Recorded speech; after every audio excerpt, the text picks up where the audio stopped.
Hey, Chicago, what do you say? It's the CHGO Cubs Podcast. Luke Stuckmeyer, Ryan Herrera, Cody Delmendo on January 30th. Cloudy, cold in Chicago. We finish up our Cubs convention interviews with Cubs closer Adbert Alzolay coming up on this podcast. He's always a lot of fun. We like to say, I believe, he's a vibe. Correct? He's a vibe. Definitely. Yeah. If there's anything that's for certain in this world, it's death, taxes, and Adbert Alzolay being a vibe. And new diehards being vibes. Oh, yes. Thanks for leading me there, Cody. Brian, Bonnie, Pierre, and Joe, all new diehards. Credit to them. Big of them. Yeah, big of them too, yes. Credit to us. Yeah, I know. For getting them to become diehards. It's cool. It's like every once in a while I'll see, I'll go into that Discord and I'll see new names in the Cubs channel. Because, we have Gary's always in there, Shane, DFW Susie, who's been in the chat a lot more recently. Susie. She's in there. She actually called me a good egg on Twitter the other day. So isn't that nice? For that. Credit to her. She said I'm not a jerk. Very nice awesome. of her. But yeah, it's just like every once in a while, all of a sudden you'll see a new name. But you still have the names that have been in there since the beginning of time. Gary, absolutely. Shane, but you're getting new names in there, more people. More people joining, signing up to be diehards and entering our community of diehards. I think it's really cool, just to have more voices, more perspectives in those channels. I'm determined to finally get Luke into the Discord. I got the app. Oh yeah, I helped him download the app yesterday. He's got the app. It's step one. Luke Stuckmeyer has. It's like me doing taxes. Discord. I don't do it all on one day. You can't just put it all on one day. Rodder's apparently watching from Australia. Oh, g'day, guys from down under. Go Cubs! Awesome. Yeah. Look at that. I haven't seen him in the chat. Maybe it's because we're doing it at a new time currently. Could be. Yeah, 2:30. Our new time. Anyways, make sure you check out the Die Hard program. A lot of fun. The community is growing quickly. Yeah. You can get our new shirt/hoodie for 20% off. Well, you get a free shirt when you sign up. Yeah. Then you get 20% all year. So you could get the Sammy Sosa T-shirt if you want. Oh, for free. Have you seen with those? the Die Hard, and then you can get the hoodie 20% off if you want both. The Bring Him Back shirt. Is that what's called, right? The Bring Him Back. I think. Sammy. I don't know if I did that right. When it comes to player rights or whatever. But what buy the shirt. Bring Sammy home. Bring him home. Whatever. Y'all know who. Anyway, but there's that. There's the events. You get discounts on events and stuff like that. Yeah. Matthew Gregory, Die Hard. The Die Hard card. We showed it on the show yesterday. Well, I mean, to me, I know there's a lot of great stuff. Getting full 100% access to your articles, Hoag's articles, all that stuff. That's great. But the Die Hard card, it's like having a Joker playing poker, right? Yeah. That's it, man. The Joker. You mentioned my articles. I do have in our Cubs channel on Discord a thread of mailbag questions. I will be releasing it probably tomorrow morning, but it's for diehards only. So diehards that have their questions can ask them, and only diehards can see them. So it's diehard exclusive stuff right here, and it's great. So anyone that has a question, and I may maybe jump in one of those voice channel things to another live mailbag. I was gonna say we're gonna be doing a lot more of the voice chat channel things in there. A lot of people who tune into the Twitter Spaces. I will probably still do those too, but at the same time, more so because I'm here for the diehards mostly. We'll be doing the voice channel stuff. So we have given you every reason to become a diehard at this point. Some people say it's better than chocolate. Yeah. Some people. By the way, how was today's Tavern Style with Braggs? It's probably not out yet. I don't think we put it up on YouTube yet, but we did. It's coming. We did talk. There was some Cubs talk in there, so you have to go check it out. Yeah. So there's another thing is our new Tavern Style show, video of the day type thing. You subscribe to the CHGO Sports Podcast. It's like the under podcast. The CHGO Sports Podcast. About 8 minutes-ish, 8 to 10 minutes, I think like that. Because Braggs doesn't shut up, it went 9 minutes today. But I thought we were told no more than 8. It went 8 minutes and 43 seconds to be exact. Braggs. You know what happens on TV? You do that? You're fired. Sitting on black for 43 minutes. 43 seconds. There's just no commercials. It's just an empty screen. That's why they let me and seconds. Braggs come here and do podcasts in this cool studio instead of putting us on TV. All right. Jay, Gary, Garrett, David, Marco, everybody's here in the live YouTube chat. Hey, hit the thumbs up button. Not enough for Tommy Hotovy. By the way, if you weren't here for yesterday's live show, or if you haven't listened to that podcast, I highly recommend it. Cubs pitching coach Tommy Hotovy, he was great. Yeah. I think it was 55 minutes before we even took a break, and then we said goodbye to him. The plan was, hey, let's do like 40 with him, right? And then we'll get the other 2 segments in, because I didn't want him to sit there while we did our ad reads and just kind of staring at the screen ahead. So we thought, well, all right, let's just do a bulky first segment. 55 minutes in, I'm thinking, this guy's got to go. He's got some things going on today. Yeah, no, Tommy's great. It's the second time, like, we got him last offseason. We've gotten him this season. I think around the same time. I think right after a Chiefs playoff victory anyway. So so he's always in a good mood after that. But great with the time yesterday. So if you haven't watched that one, you definitely should go and watch that because he gives us a lot of great insight on what, a lot of the pitchers are up to right now. Yeah. Ron thought it was Tobey Maguire. There you go. A little bit. Okay. I see it a little I can bit. see a little bit. However, when I think of Tobey Maguire, I just think of Austin Powers with the mole, when he had the mole. Not Spider-Man, not the original Spider-Man. That's not Tobey Maguire. Yeah, it is. Tobey Maguire's the original Spider-Man. Yeah, but you said Austin Powers with Isn't the mole? he the mole guy? No, that's the guy. That's the kid from Boy Meets World, his brother, I think. Oh. Boy, I don't know that. I don't know. No, That movie's so old. not Tobey I'm probably Maguire. way off. It's not Tobey Maguire. Yeah, I'm not a don't know. movies Talking about guy. I'm a Cubs guy. You're talking about Mole. Yeah. Man, we are way off the rails. Anyways, hey, by the way, Justin Turner not coming to the Cubs. What was your favorite part of the rumor for a day? There wasn't one. I mean, we literally just talked about it yesterday. Like, Yeah. and, Not happening. We're Listen, not devastated. It was would have been definitely- fine for a little It was bit. Yeah. definitely the friends we made. We're along live, the way. Barb. yeah, I think, and it's kind of what we said yesterday. Like, as far as his role, like he doesn't really play third base anymore. Maybe they could, there could be some kind of rotation in there or whatever. He could DH a little bit more. He's a fine bat still. That would have helped out, but I don't think it's a huge loss for the Cubs right now to not have gotten him because, again, there's still Bellinger on the market. I mean, Matt Chapman's there, and yeah, there you go. Ron said Fred Savage. Sorry, My bad. I got him and Tobey Maguire mixed up. yeah, Sorry, guys. so there's Bellinger's still there, and I think the Cubs should still be the favorites for that. Matt Chapman is out there. I think if I'm the Cubs, I'd rather have Bellinger would be my choice, but Chapman could also provide a bat. I think the numbers that he had last year, underlying numbers versus results, I think should improve based on what the underlying numbers say, but we'll see. But even then, we talked about it yesterday, like J.D. Martinez coming off a really good year with the Dodgers. At this point is pretty much a DH only, but is a good bat to insert in the lineup. Brandon Belt could be a guy that they add who's still a solid bat and could help out at first base. So I don't think it's a huge loss to see Justin Turner go elsewhere. Would he have been a good bat? Sure. But I think the Cubs obviously still have other priorities right now. And I think there's still bats that are on the level of Justin Turner that are still out there. They could also go and grab too. Yeah, I mean, I was pretty clear yesterday that if they don't get Justin Turner, I'd be fine. Now, if they had traded Morel or someone like that for pitching, something like that, then it would have made a lot of sense to me to go get a guy like Justin Turner to replace him. But I think at this point, unless there's a trade coming after Bellinger resigns or whatever, I'm pretty okay with Morel being your DH / maybe they'll play him and maybe they'll find a spot for him in the field. It's again, and I've said this in the voice channel on Discord, I've said this on Twitter Spaces, like we are going to have a magnifying glass over Christopher Morel and where the Cubs are having him practice this entire spring training, and like it's just a big question. Like we just don't know. They've walked back on a lot of the the thought process on finding him a position, dating back to Cubs convention. So I'm going into spring training thinking he's a DH. What I'd love to see him get an opportunity at third, yeah, but like there's no reason to. He hasn't done anything to prove that he deserves it.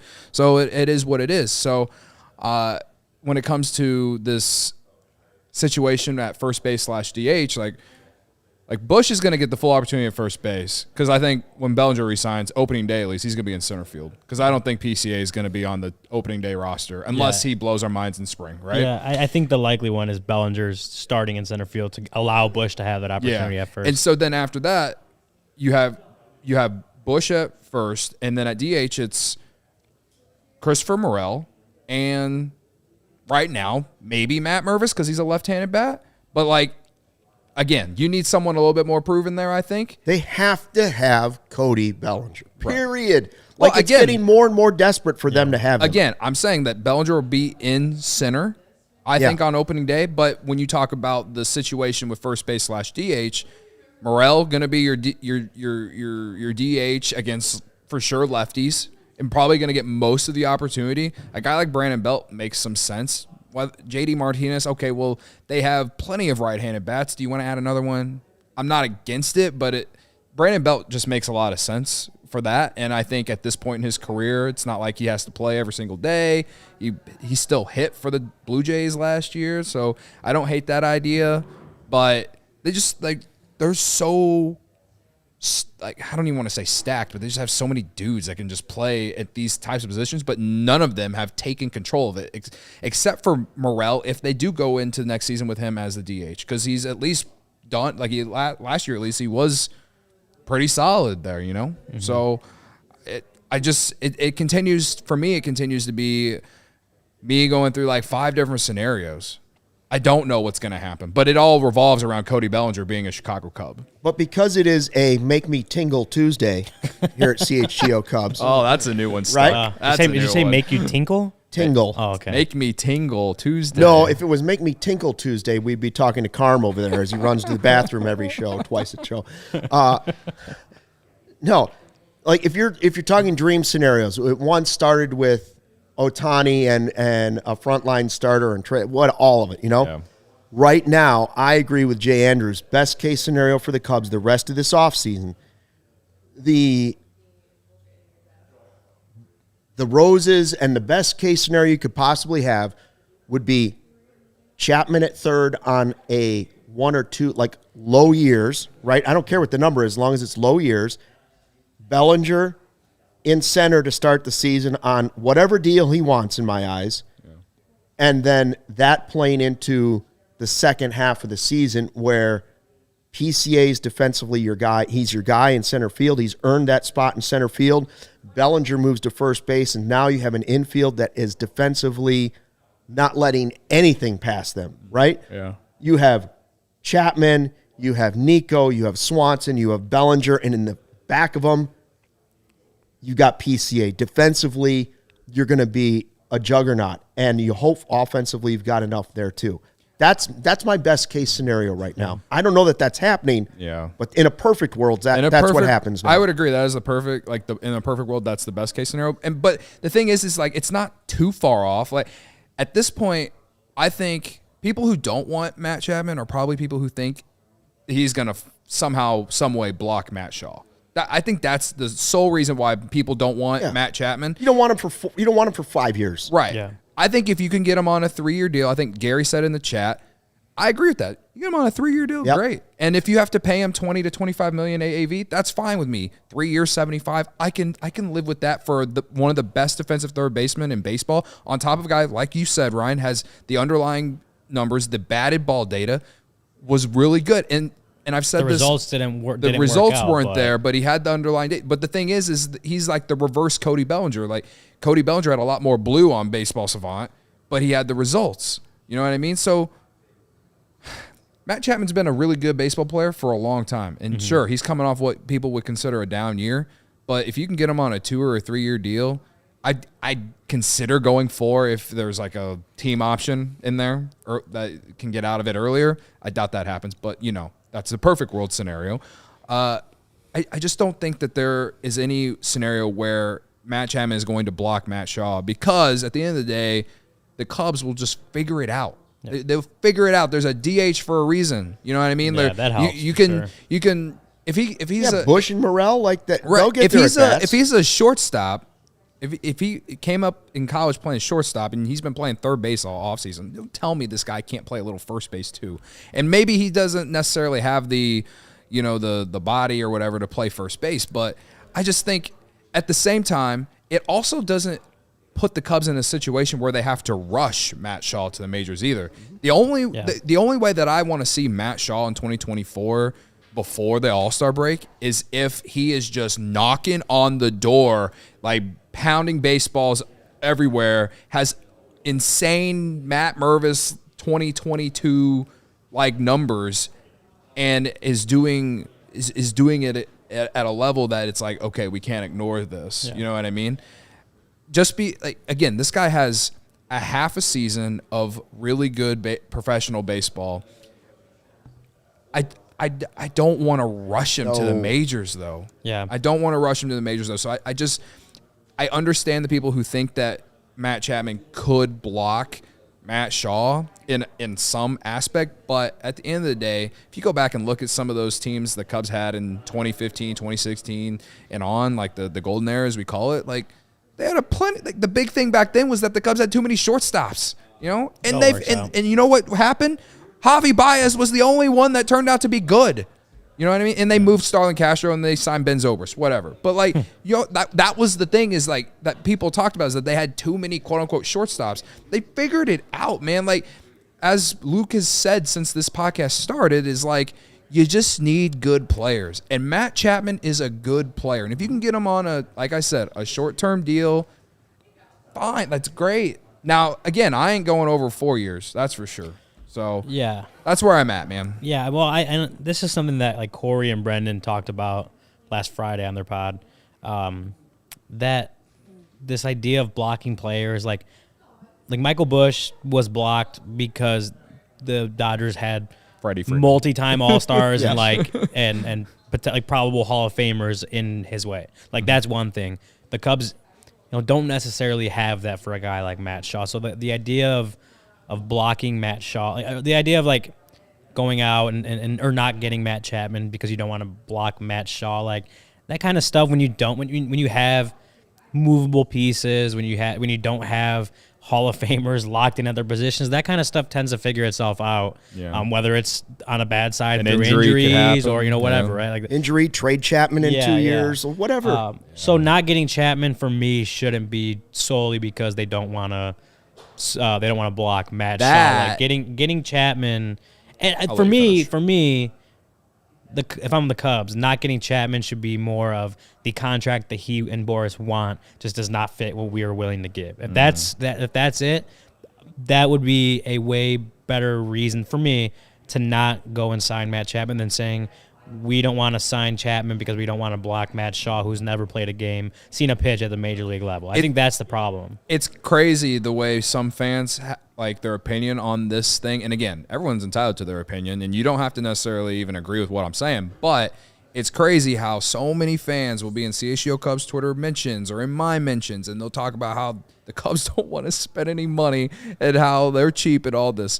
But when you have arguably the best defensive third baseman out there, and you've had issues at finding a third baseman or a consistent everyday third baseman since the moment since the moment you started playing Chris Bryant in the outfield. So before you even traded him, it's just wild to me because it's like the fit is there, and you don't know what Matt Shaw is going to be. And that doesn't mean that I don't believe in him. It doesn't mean that I don't want him to get an opportunity, but I think you're in a better spot when you don't have to necessarily rush a guy to the majors. You want to ease them in. Like we went through this. Like, this was kind of like the downfall of what happened with the core guys from the team that won in 2016. Like, they went all in on hoping that these prospects were going to work out in a way. Like, yeah, they spent money on John Lester. They spent money on Jason Hayward. They spent money on Ben Zobrist. They spent money on John Lackey, whatever. But, like, the core players, they were all guys that they built from within.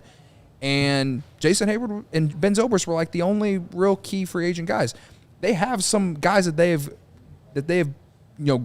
watched grow from, like, internally, like a Nico and Ian Happ and all that. But, like, You're at a point right now. If you want to take that next step, you gotta add a guy who is at least proven it, man. Shout out to Jeremiah, who's jumping over from Spotify just to jump in and give us the thumbs up. Credit to him. What a guy! How about that? Thank you, Jeremiah. Shout out to you, man. Do we have a super chat? We do have a super I think chat we missed a super chat, or I did. Getting Chapman for 3 years too long, Cody. Pass, says RWB team. Well, Alex, I know you're completely out on Matt Chapman. You've been saying that in the Twitter space all season or all off season. So I know I'm not going to change your mind. But 3 years is not too long, brother. I refuse to believe that that's too long. How about the T-shirt we're going to be printing when Richard Lovelady hands the ball to Assad? Oh boy, huh? Think of the possibilities for that shirt. I hope his number is Richard 69. Lovelady to Assad. This is Lovelady to the ass. Boy, there's some possibilities for a shirt. Yes, that's all I'm saying. Now, and I hopefully Obvious Shirts Joe isn't watching this episode because this one's ours. This is the time where for sure someone on the Cubs deserves the number 69. Just saying. Would be nice. Sure. Speaking of nice. Hold on. Yeah, sorry. We haven't talked about it yet, but I think we're neglecting to point out that Luke was completely wrong about Cody Bellinger week. Like, he has not admitted he was completely, absolutely wrong about. We didn't have time to talk about it yesterday. What, that we had Cody Bellinger week? Yeah. Is this week 2 of Cody Bellinger week? You said it was last week because Cody Bellinger was going to sign that week specifically and then somebody on the said 24th. 2/4/24 is the alternate day, and I was like, you know what? I checked I had my old trusted calendar, and I just had it wrong. It's 2/4/24. It's currently What day is that? That's next. It's like next week. Next yeah, well, I know Monday, it's next week. maybe? What day is that? Like Monday? Monday, one of or those 2 Monday? days. It is Sunday. It's Sunday. Sunday's the day it happened. We have to have an emergency podcast on Sunday. No Super Bowl. Big day to do it. So, but all I'm hearing is that you were wrong. You were wrong about Cody Bellinger week. Well, no. Well, okay. So this week it could still happen because we're currently on day 121 of how many days Cody Bellinger has been a free agent. Mm-hmm. So 3 more days it could be 124. Gary thinks 2/24/24. 3 more days it could be 124 days he's been on the free agent market. So that would make if it's not, so maybe in 3 days. If it's not Sunday, 2/24/24 would be the next one that I think they tried. You just keep moving the goalposts without saying you're wrong. When's the first day for? When's the first full practice? Because pitchers and catchers are Valentine's Day, right? The 14th is pitchers and catchers. So it's usually a week later, or 5 days later, or something. So like the 20th. So 4 days into camp. Why don't we just say March 24th is the day? I think it's 2/24. 3/24/24. I think it's 2/24. Let's just do that. We'll just keep moving the goalposts. Anyways, he's gonna resign in season like Kimbrel. It's June 24th, 24. 6/24/24 is the signing day for Cody Bellinger. We'll just keep going until it happens, I guess. Lovelady to Assad to a beer bat. Cody, tell us about CIRCA Sportsbook. CIRCA, okay. Last night I tweeted that Giannis Antetokounmpo over 11.5 rebounds and Nikola Jokic over 9.5 assists. I didn't say that I was parlaying it, but, I said afterwards when they hit, I tweeted a screenshot of me who ended up parlaying it, and I turned $25 into 90-some. All thanks to CIRCA Sportsbook, obviously. Okay. Oh, yeah. CIRCA is my favorite app, guys. It's far and away my favorite app. And you wake up, roll over, open your phone, and especially like the Super Bowl's coming up. It's one of the best times to gamble on sports. Then we have March Madness. Oh my god, Gambler's paradise. It's the best. Like it's the best place. And the Bears guys are going to be in Vegas for the Super Bowl. And they're going to be at the CIRCA Hotel, right, with the casino and the resort. They have the stadium swim. I'm jealous. I wish that I could just jump into Greg Braggs' suitcase and go as well. Can you imagine what it's going to be like, Braggs and Carm in Vegas? Ugh. It'll be like the Hangover all over. Somebody ended up with a tattoo on their face. Yeah. Oh, it was Mike Tyson. Absolutely. Yeah. But, you could go enjoy all those things. But there's a handful of reasons why I love their sports book, and the tight money line splits are one of them. The games strive to be a -110 split on the CIRCA Sports menu, unlike other sports books, which may use -115 or -120.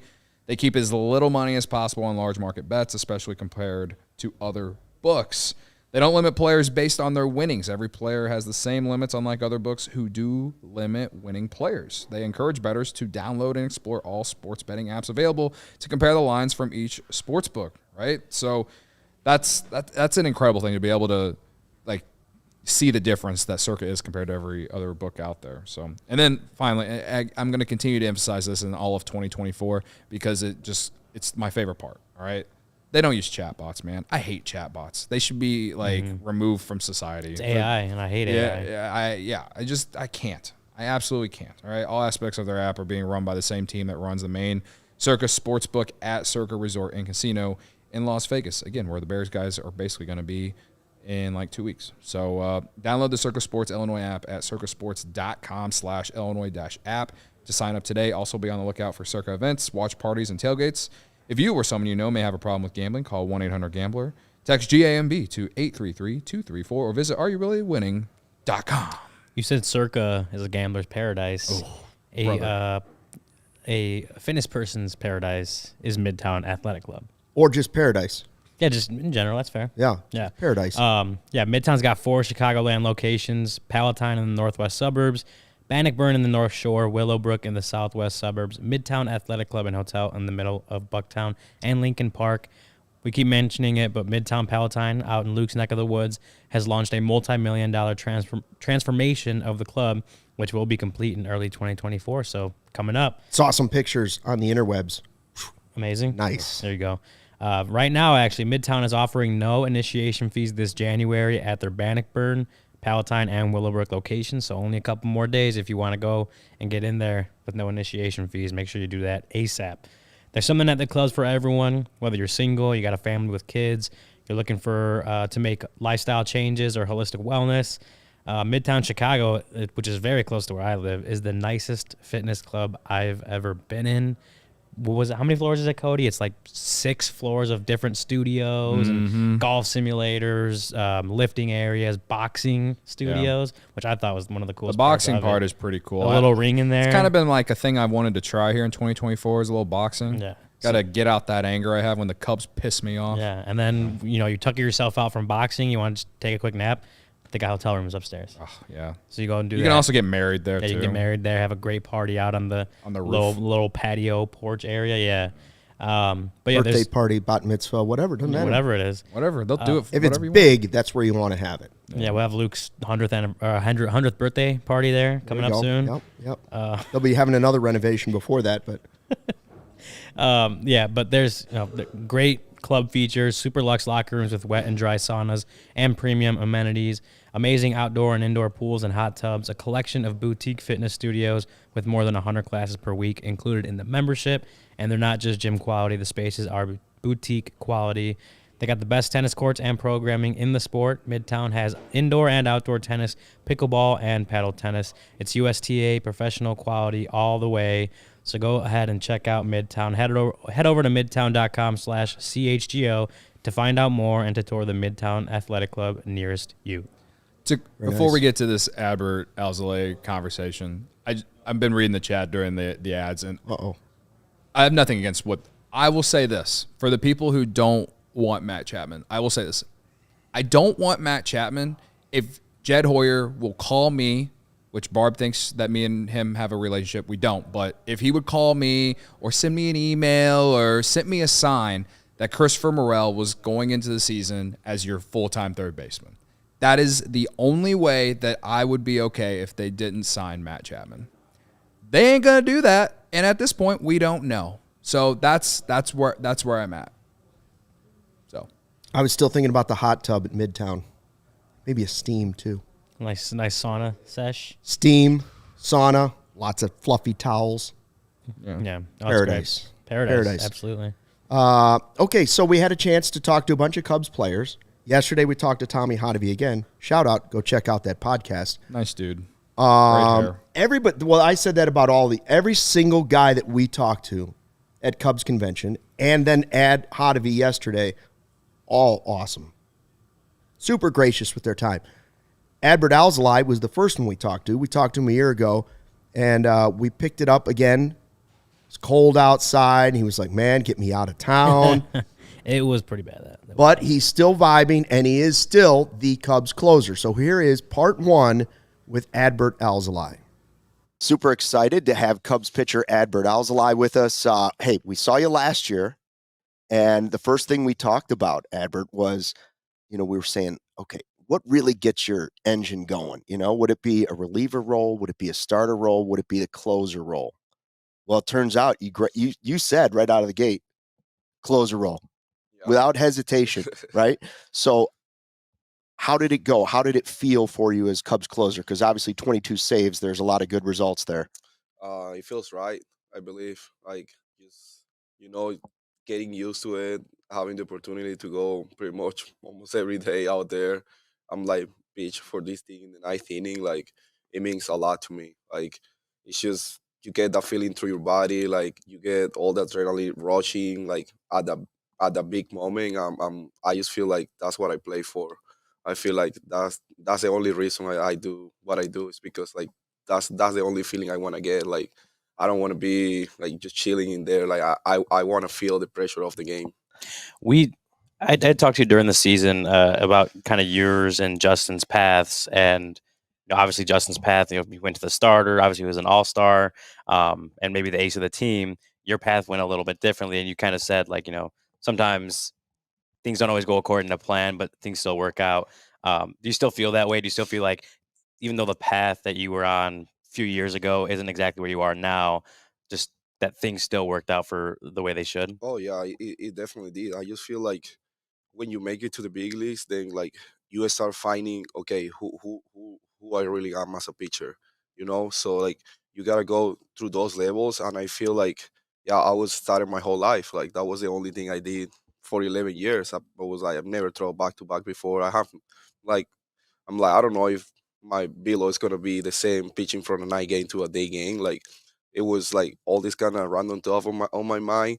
But I just feel like you get that mindset and you prepare for that.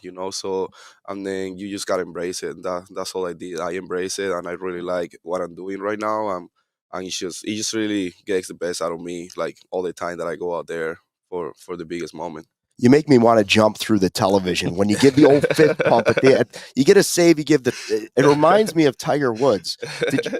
Did you think about what that celebration would look like, or did that just come out of your body? That's just the way it is. The first time I did it, it just came out like that, like, and then everyone loved it. So it's just like all the guys were like, you can't stop now, like, Yeah. you need to keep doing it. So that's exactly what we did. What was there's a lot of moments obviously with the saves, 22 saves, and every time in that moment, you obviously are very excited, happy. But what did it mean for you, those moments coming in, the playoff race where every game mattered, every game meant something, and even though you guys didn't get to the finish line, just that whole last 3 months of the season, it felt like you guys were every game mattered. So what do those moments feel like It in that? was a playoff race. So it's exactly what I feel like what I needed to experience first, because like I'm like I don't know. I don't know if I can go 70 outings after just throwing four last year. Like it's kind of crazy. I'm like, I don't know if I can throw 60 something innings after just throwing 13 innings last year. So I just like I said, I just embrace that. Like I know that I'm capable of doing all these kind of things, and like that's why I'm a big leaguer. And I just gotta adjust to it. And at the same time, it's just like I just need to get three out. Like it's just you put it simple that way. I just need to get three out. So like I'm gonna go out there and I'm gonna attack you with my best stuff. And then just the last 2 months and a half, like we were just pitching and pitching and pitching pretty much every day because we were playing 1-0 game pretty much all the way through the end. So like it's just like it's a marathon, but like I said, like that's what you play this game for. Like that's exactly in the position you want to be. Yeah, I mean the celebration after each save is the height of the season. Those are the highs of the season. How difficult was the injury late in the season in September to sit there and want to be on the mound, but not be able to be on the I mean, mound? super difficult because, in my personal opinion, I didn't want to stop throwing, but like the trainers were like, there is definitely something going on because you walk three guys in one outing and you spend 2 months without walking a guy. Like, Yeah. there is something going on. Then when we went to doctors against that, it was a little inflammation, and that's why they decide that you need to stop throwing at least for 10 days. But I mean, it really really hurt me. Like I was, I remember being in Alana because I could be activating Alana, and they were like, no, we need to make sure like you're all right. Like we can't push it that hard. And I was so frustrated because I'm like, there is 6 more games. Like, I need to be out there. Like, just let me go and play. You're seeing the guys just going at it every single day. Mayweather carrying the low, Lighter carrying the low when me and Fulmer went down. Like, it's just like you're there and you don't know what to do. Like, it really kills you.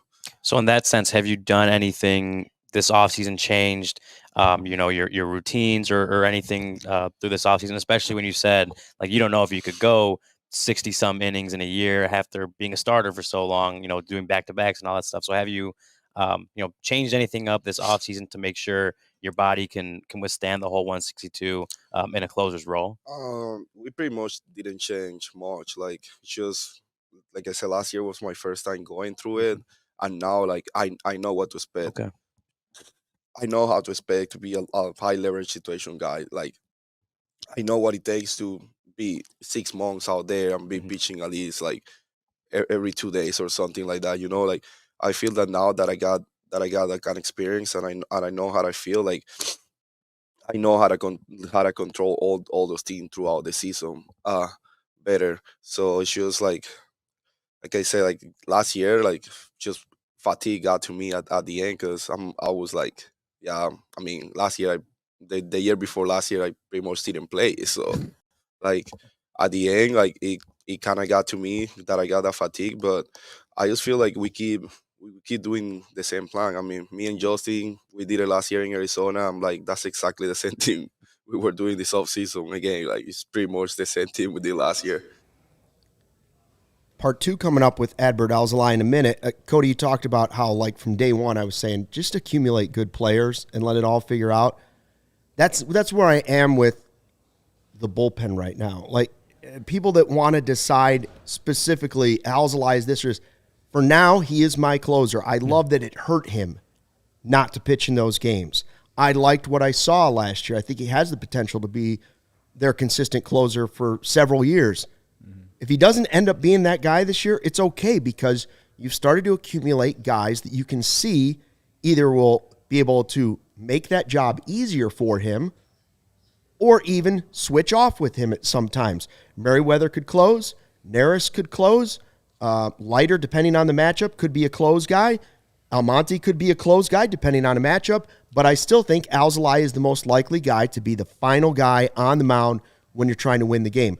I just like everything that's starting to lead up to it. Now, it's still a crapshoot because it's a bullpen.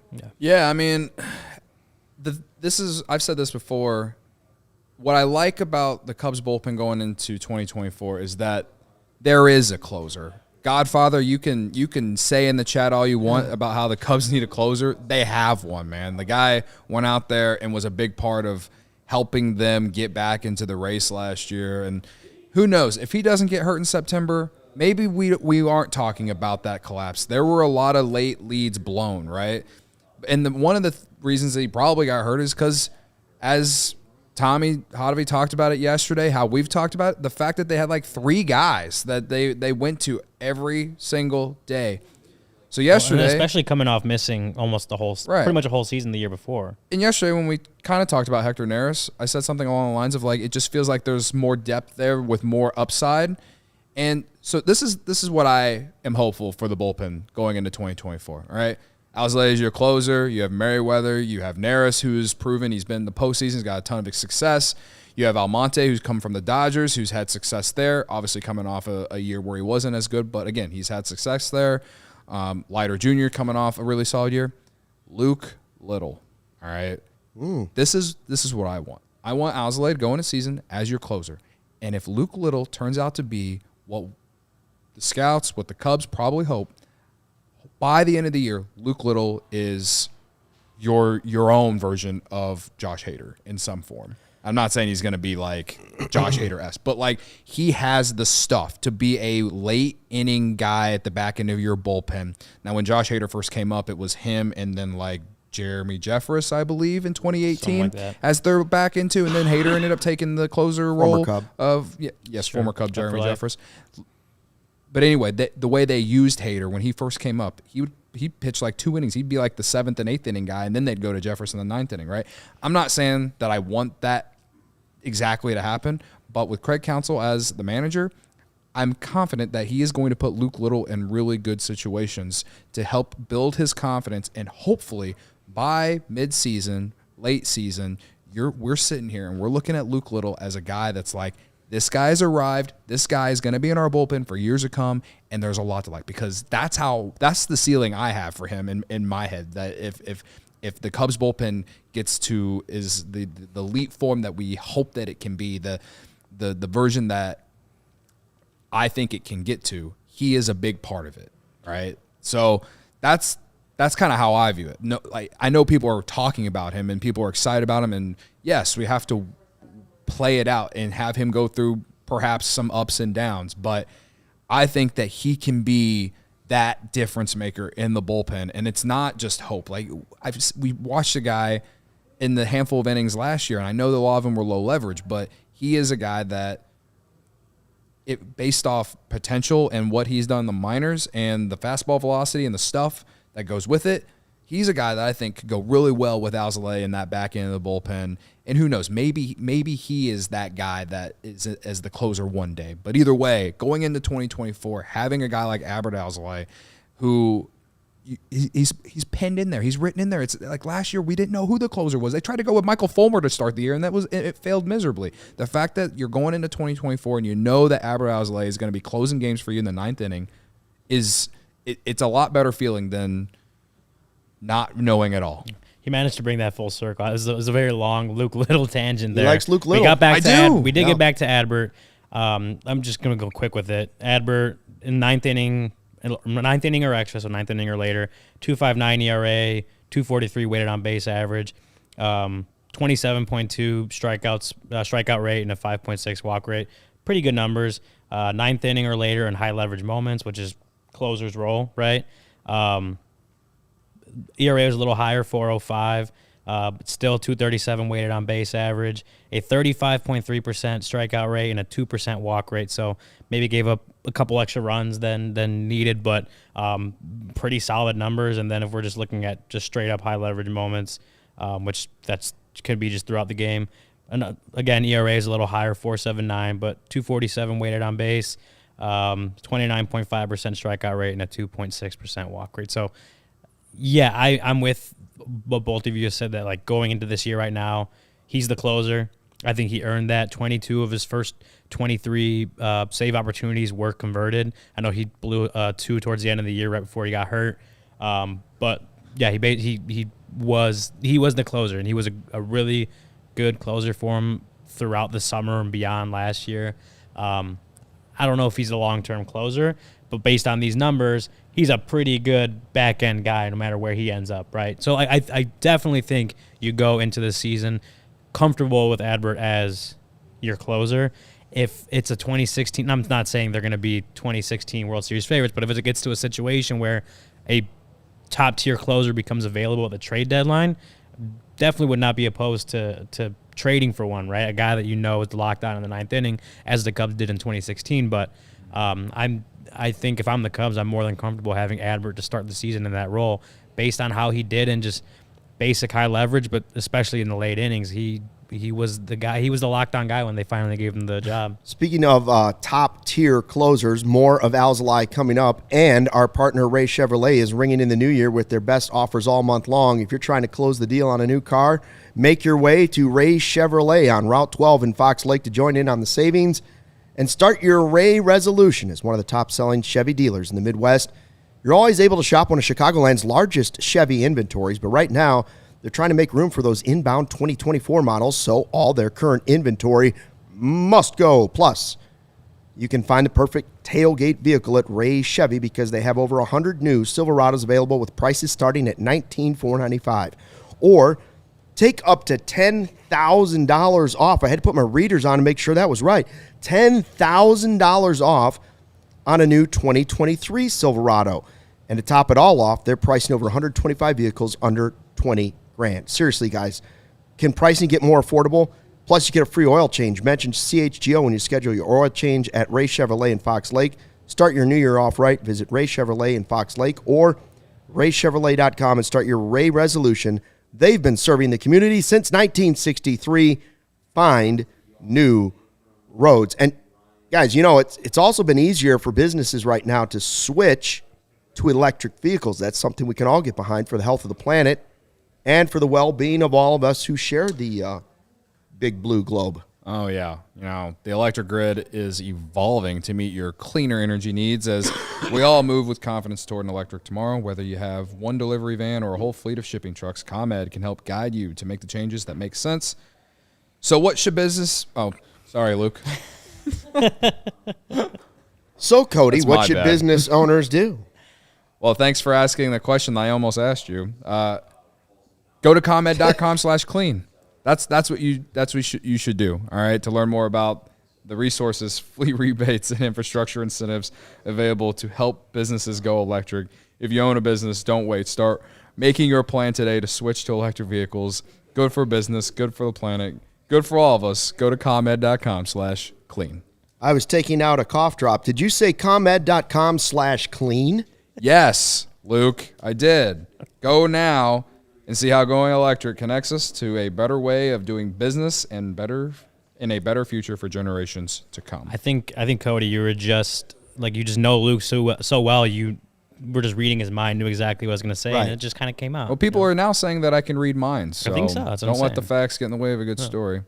Especially Luke's. Like, Gary in the No. chat says that Luke Little will start in AAA because there's like 8 guys ahead of him. I mean, it's possible. It is possible. Just see I what won't happens in the disagree spring. completely. I just think that injuries happen, and I think Luke Little is going to get a chance at some point to play or pitch in meaningful innings. I think a lot of us wanted to see a taste of that in September, and we didn't get it. And I just think there's a lot of high upside there. So I could be completely wrong about like how his 2024 season goes. But, I mean, maybe it's Daniel Palencia instead. I don't know. But I do think that they have some guys, unlike at the beginning of last year, that can be real difference makers internally that perhaps, maybe, overtake that closer role. But at the end of the day, Adbert Alzolay has earned this chance to be the guy. And if you're not in on it, I don't get why. I mean, he was a big reason why they got back in the race. yeah. So the bullpen found the groove we were over there. the summer, and he was a huge part. It was obviously a huge part of it. And remember, what we're talking about right now, all the hypotheticals we're putting out there, we're thinking of what guys were last year with David Ross as the manager pulling the strings. Yeah. Now we have to think about players take leaps forward, players regress. They're not the player most likely that they were last year. And now the manager may have a totally different philosophy, likely does in Craig Counsell. That's where we pick up part 2 with Cubs closer Adbert Alzolay. Your manager, your new manager, last year was the enemy on the other side of the arch rival in the other dugout, trying to figure out how to make sure you didn't get those last 3 outs. What was your reaction when you found out that the Cubs were moving on from David Ross and bringing in Craig Counsell as your manager? I mean, I'm pretty sure it took everyone by a surprise because no one was expecting that move. But at the end of the day, like, I just feel like they're just doing what is best for the team. When you put it in that perspective, and then you just look at this guy's career, like, I mean, this guy has turned around teams for Milwaukee that wasn't even in the picture. And then if you see like his number from 10 years being a manager, his ERA in his bullpens every year, like, this guy is top 5 every single year out there with ERA bullpen. So that tells you a lot that this, like, he knows what he's doing, and he really knows how to manage a pitching staff. Have you been able to have many conversations with him so far about maybe your own role or how he likes to use bullpens or just anything? We've been having conversation. He was down in Arizona for a whole week last week, and he was down there. We've been having a lot of conversation. I really, really like this guy. I like his mindset, his mentality. Like, he came here to do a lot of good things for this organization. When you saw Shohei Ohtani's contract with the Dodgers, my question for you is, when your deal's up, will you defer till 2040 so the Cubs can afford you? I mean, when you're making $50 million in endorsement money, then you defer all your contract. I'll do the same thing. Yeah. I'm like, Yeah. I guess, like, living in LA, I'll do the same thing. I'm like, if I'm making 50 millions out of baseball. Yeah, just give me my money 10 years later. That's a good point. The Imanaga, Shota Imanaga, Mhm. signing him earlier this week. Your reaction to that? Obviously, a pretty huge addition to this pitching staff, and hopeful for improvements for the whole team next season. I love it. I love having two unique, different lefty coming every 5 days. Like that's something that it's really unique. Like it's just you got Justin Steele and now you got Imanaga, just rare stuff. Mhm. Like this guy throws like 6 different pitches, but like every pitch like has something rare. So like just having those two different kind of views from those two starting pitchers, I just feel like it's gonna be really really good overall for this team.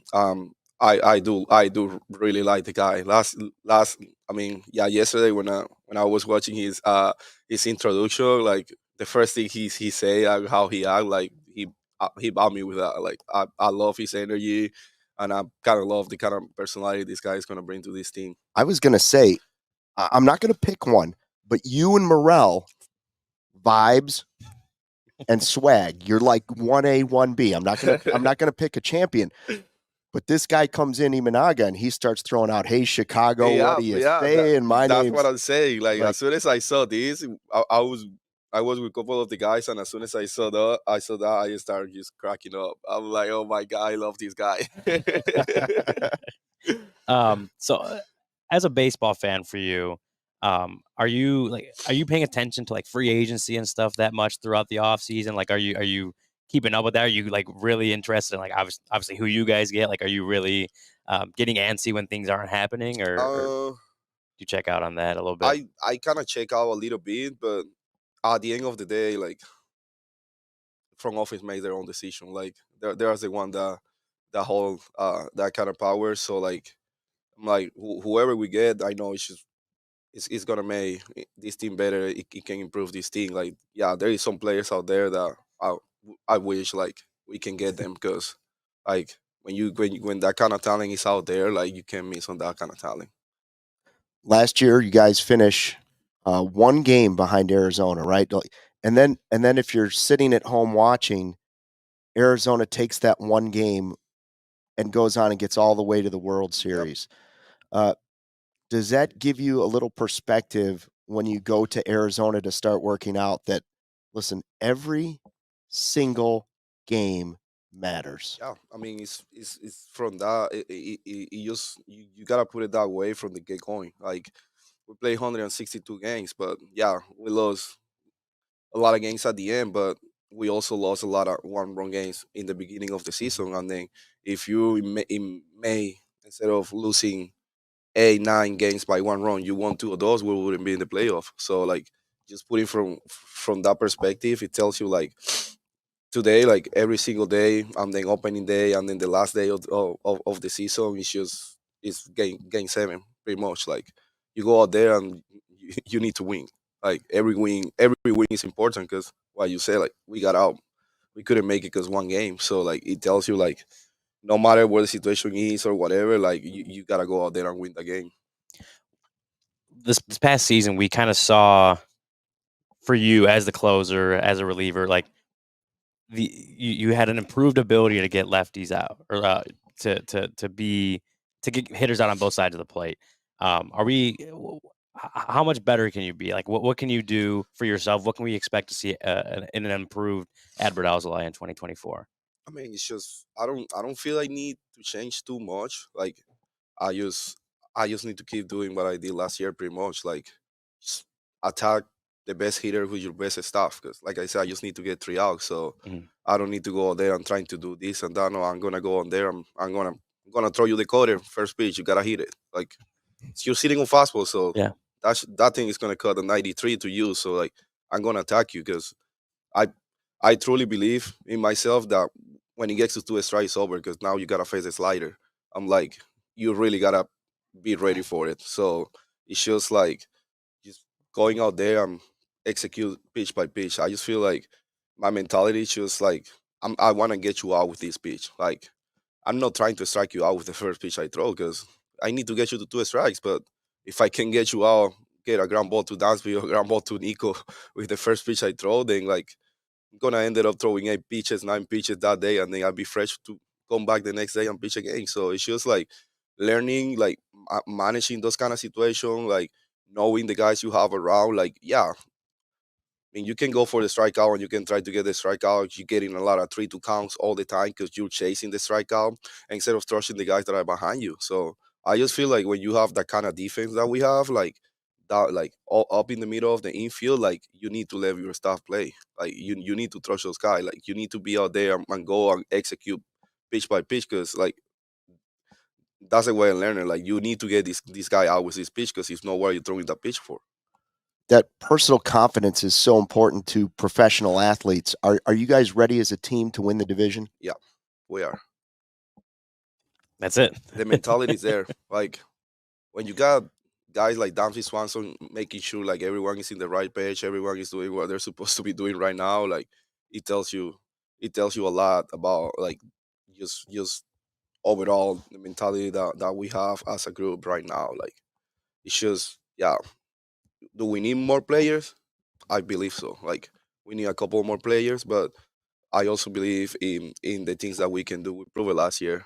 Like it's just making a little adjustments, and then you can get the best out of every single guy. It's just like knowing how to deploy those guys into the game.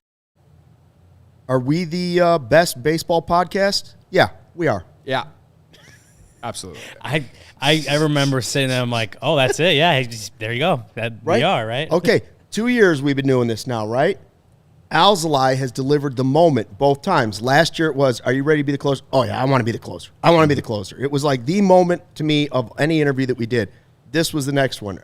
I think we asked like 4 or 5 guys, are you ready to win the division? Or be like, yes. But Alzolay is just the confidence, the way he attacks that is just like, yeah.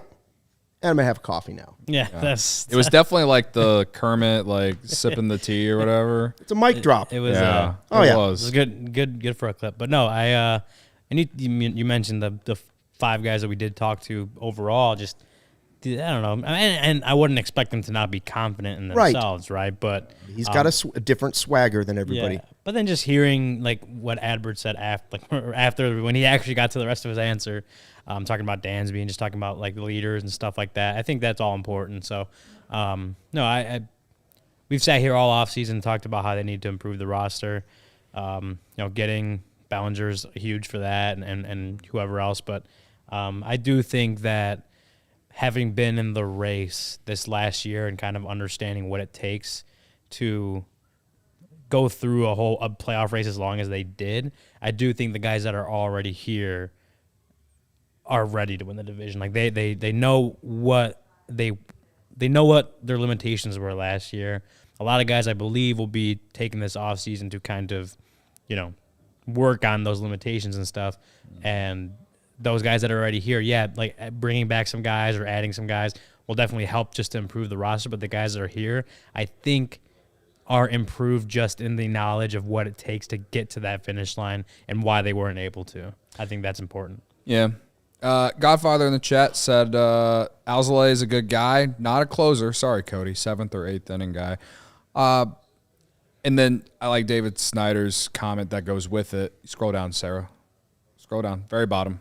Very bottom. He says Alzolay may be a great closer, but he has only done it for part of 1 year. Godfather is right in that Alzolay has to prove himself this year. Folks act like he has closed for years, jumping the gun. Now, I'm not saying that. I think we've sat here and all have basically said, like that's the big question. Can he do it a second year? Of course, last year he didn't do it the entire year. That's because he didn't get the opportunity. It was the Cubs that chose Michael Fulmer to get that chance at the beginning of the year, so I'm not going to pin that on Adbert Alzolay. But yeah, this is 2024 is a season of continuing to prove that you're a back end guy or a closer, whatever. Like to me, it doesn't necessarily have to be like black and white based off how this organization has been ran the last handful of years in terms of the bullpen. But I do think in general, we all feel like going into 2024, he is going to be the guy who's going to be closing games. Like it's not even really a question. My thing of what I was saying earlier is just the fact that the Cubs have a lot of high upside dudes who have the higher velocity and might arguably have better stuff than Alzolay. And they might get an opportunity. When I don't know when Luke Little's going to be on the roster, Gary. Like, if he starts in AAA, fine. They got plenty of other guys. But there's injuries. We see injuries. Same thing. I say the same thing about Daniel Palencia. That's why I go back to it. But the thing about the bullpen that I do like going in 2024 in full is the fact that there's a lot of dudes and there's a lot of upside and there's a lot of potential there. And I think them adding Neris to go with Alzolay and Merriweather helps solidify some things, get an experienced guy in there. And who knows, maybe they add another guy. Maybe Class A, trade with the Guardians still happens and you really do have a closer then. But right now, as we sit here and do this podcast, like, we don't know. But Adbert's the guy. Adbert's the guy as we sit here. And he earned it. Grabbed the role. He earned it.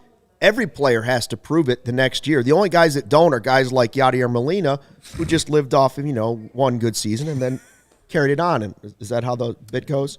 Yeah. Okay. That's what I'm saying. we'll say. Yeah. Every other player's got to prove it every season. That's why it's the game of baseball. No, last year doesn't matter once you start the new season. Yeah, I think that's where it's at. Unless they bring in a bona fide closer between the next month or so, or in 2 months until the season starts, and unless they bring in a bona fide closer, long track record of success, it's Adbert's job to lose at this point. That's just how I feel about it. Like you said, he earned the role. He took it and ran with it and had a lot of success last year.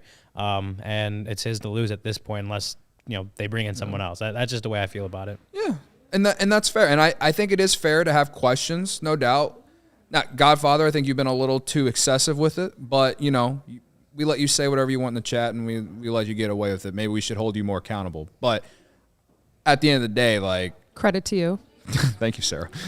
At the end of the day, it's of the guys on the roster right now, who do I want to see in the ninth inning? It's Adbert Alzolay and Hector Neris right behind him. So I think the key thing, and I think I said this yesterday, is the fact that you've built up a little bit of depth and adding Neris gives you a guy who's proven, who's done it before.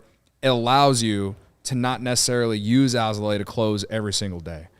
Because that's, honestly, I feel like that's what led to the injury in September, led to a lot of the downfall of the bullpen in September in general. Like, there's more guys that they can use, and hopefully some of these guys internally help actually make an impact. We talked about Ethan Roberts with Tommy Hodvey a little bit yesterday.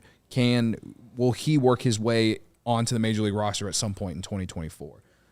I already mentioned Little and Palencia. There's other guys. Bailey Horn, is he going to make his Major League debut in 2024?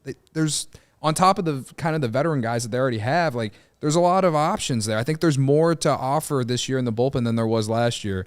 And it's not just like guys that they picked up off a waiver and, turned into gold like they did with Julian Merriweather. I think there's some dudes with some legit potential to be really good in the bullpen and that we all really get excited about. So, are we back at 2:30 tomorrow? Yeah, we are. 2:30 tomorrow, brother. Yeah. Sarah, are you joining us at 2:30 tomorrow? No. What? No, I won't be back until Monday. Oh, sorry. Don't tell Barb. You tell him Barb right now. She's going to be so upset. Big of you to admit it. First Joey leaves us. Now Sarah leaves us. Just who's keep our getting producer left. tomorrow? No, Is it maybe Braggs? Is Braggs our producer tomorrow? Oh, I don't man. know. I hope not. We'll have to mute his mic. Like, unplug the mic before. He'll talk over Best me. of luck, guys. I'll see you Monday. Hit the like button on the way out. Thanks again to Brian, Bonnie, Pierre, and Joe. New diehards, don't miss out. Yes, Sign shout up out to be to a y'all. diehard just like they did. And we'll be back here at 2:30 without Sarah on Wednesday. Until then, thanks for watching, listening, and fly the W. We all silly like the mayor.